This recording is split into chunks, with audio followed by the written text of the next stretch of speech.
Assalamualaikum warahmatullahi wabarakatuh. Waalaikumsalam warahmatullahi wabarakatuh. Perkenalkan, nama saya Siti Aisyah. Ya. Saya dari Modro, ikut pengajian cabang Miri 2. Ya. Pertanyaan saya, Pak Ustadz, dijelaskan dalam surat Al-An'am ayat 59 bahwa urusan gaib itu hanya Allah yang tahu. Jadi apa hubungannya dengan surat Al-Falaq ayat 4, Pak Ustadz? Mohon penjelasannya. Surat apa? Al-Falaq ayat 4. Apa? Kamu baca coba bunyinya. Berlindung dari kejahatan perempuan-perempuan penyihir yang meniup pada buhul-buhul talinya. Ya. Yang kedua, Pak Ustadz, saya menanyakan masalah obat kuat perkasa, Pak Ustadz. Ya.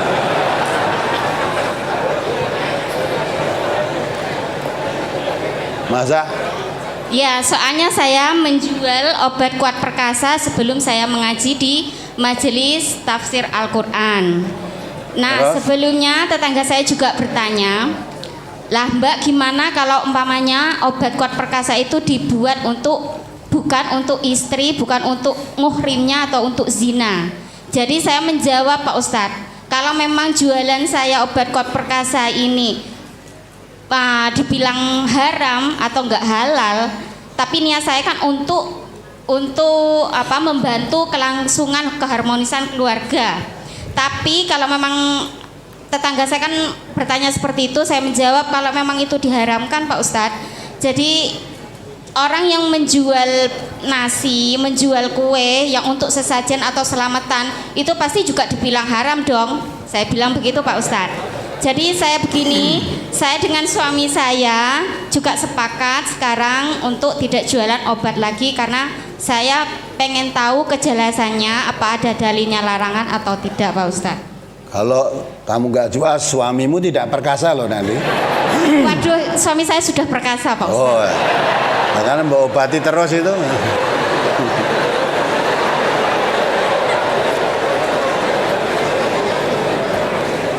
Ya. Pertanyaan nomor 3, Pak Ustadz, ini terakhir.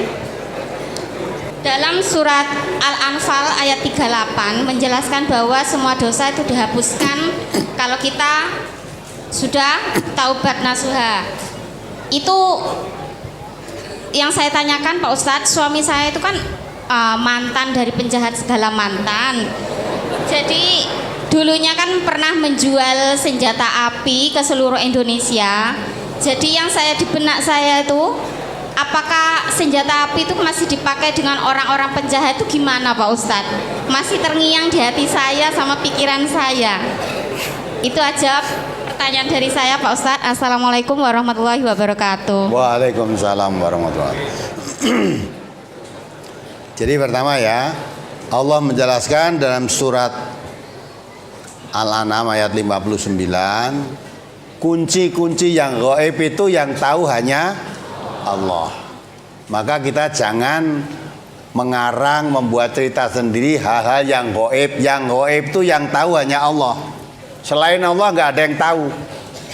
Nabi aja tidak tahu yang gaib, kecuali kalau Nabi diberitahu oleh Allah. Ya, itu harus dipegang. Adapun surat Al-Alaq tadi minta kita mohon perlindungan kepada Allah. Mohon perlindungan dari kejahatan-kejahatan tukang sihir, kita mohon perlindungan sehingga jangan sampai kita terkena karena sudah ta'awud mohon perlindungan kepada Allah. Ya. Nah, sehingga dengan demikian sebetulnya nggak ada hubungannya itu. Wong yang gaib itu yang tahu Allah. Padahal orang sihir tadi misalnya, sihir gandengannya kalau itu kan sihir, santet, tenung itu kan, ya sebetulnya tidak ada. Orang bisa nyantet, orang menyakiti orang dari jarak jauh, orang bisa tenung, orang bisa masukkan paku singgis atau kawat di lehernya, itu bohong-bohong itu. Sudah saya katakan, kalau ada orang seperti itu, tolong saya supaya disantet. Wes rahan di mana yang mau nyantet saya? Saya yakin itu tidak bisa, tidak kena. Dan memang tidak bisa gitu.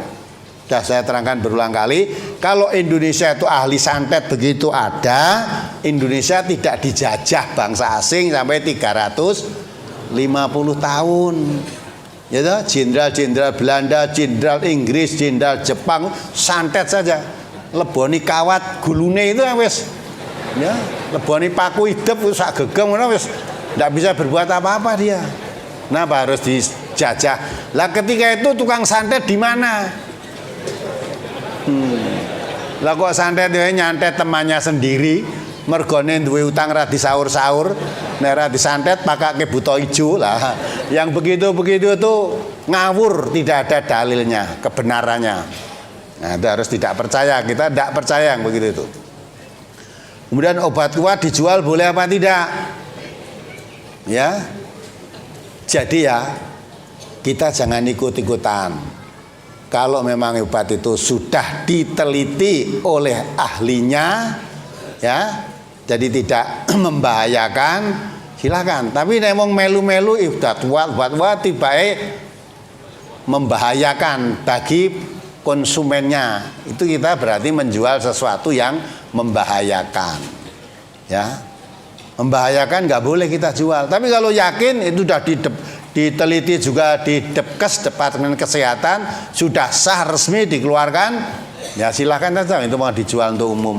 Lah perkara dipakai orang untuk tempat kepelacuran itu salahnya yang memakai. Nah ibu, kalau mau jual ditanya, kalau ada orang mau beli, kamu udah punya istri belum? Lahnya gitu. Nah belum, lah gua apa untuk obat kuat waktu belum punya istri? Untuk nyoba, jangan boleh itu. Ya, jadi ya boleh silakan, tapi kalau mau beli tanya sudah punya istri belum? Nah gitu kan. Suami pernah jualan senjata api. Nanti kalau dipakai kok ngerampok untuk ya ndak apa-apa. Ya wong suami dulu yang ngerampok. Ketika menjual itu belum tahu. Satu profesi dia merasa dengan itu merasa untung, akhirnya teman-temannya ya sudah tak kayak ben untung kamu ya. Nah, setelah mengerti taubat diampuni semua dosa-dosanya. Bahaya itu. Jadi suami ibu itu orang yang berbahagia. Dari kejahatan yang luar biasa mendapat ampunan dari Allah karena bertobat dari kesalahannya. Seperti Bapak yang tanya tadi dari mana kerja tadi ya. Itu darinya kafir, belum tahu sholat. Sholat tidak ngerti memang kafir. Saya yakin tidak hanya tidak sholat, mungkin yang lain maksiat dilakukan juga. Ya Pak ya. Nah, mesti. Lah orang kafir itu tidak ada yang ditakuti. Ya kalau sampai takut pada Allah, dia kenal Allah saja tidak, malah tidak mengakuinya ada Allah. Ya setelah mendengar radio, dipikir-pikir, sadar nih, terbuka, tersentuh fitrahnya, jadi orang Islam, belajar sholat, terus tobat, nah diampuni semua dosanya. Menurut surat Al-Anfal 38 tadi, barang siapa kafir dia berhenti dari kafirannya, semua dosanya ketika kafir itu diampuni semua. Maka berbahagia nih Bapak ini dan suaminya ibu tadi, berbahagia. Ya perkara sudah terlanjur dijual, mereka senjata api tadi, ya sudah terserah mereka penggunanya, mudah dijual mau apa lagi? Apalagi penjualnya sudah nasional sing arep ngembalikan piye? Ya, gulai-gulai ya ora iso kan. Ya, dah tobat saja, istighfar pada Allah, didoakan mudah-mudahan orang yang pernah berhubungan ya untuk kejahatan seperti itu didoakan mudah-mudahan bisa bertobat seperti dirinya. Tobat tidak akan mengulangi lagi semacam itu.